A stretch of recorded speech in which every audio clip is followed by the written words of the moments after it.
कधीतरी एकांतामध्ये जाऊन बसा आणि एकांतामध्ये जाऊन बसल्यानंतर त्या प्रभू परमात्म्याचं स्मरण करा, त्या देवाशी हितगुज साधा, त्या देवाला आपल्या अंतरीच्या गोष्टी सांगा, सुख दुःख त्याच्याशी बोला. एकांतामध्ये जाऊन विचारा, देवा, ए देवा, सांगणारे मी कोण आहे?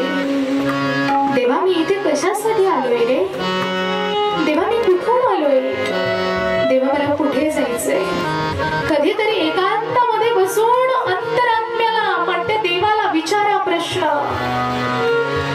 पहिली गोष्ट म्हणजे इंद्रियांवरती विजय मिळवायचा असेल तर एकांत साधा.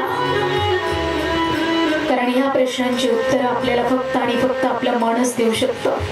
काही प्रश्न अशी असतात की ती प्रश्न समाजापुढे मांडता येत नाही आणि त्याचं उत्तर समाजही देऊ शकत नाही.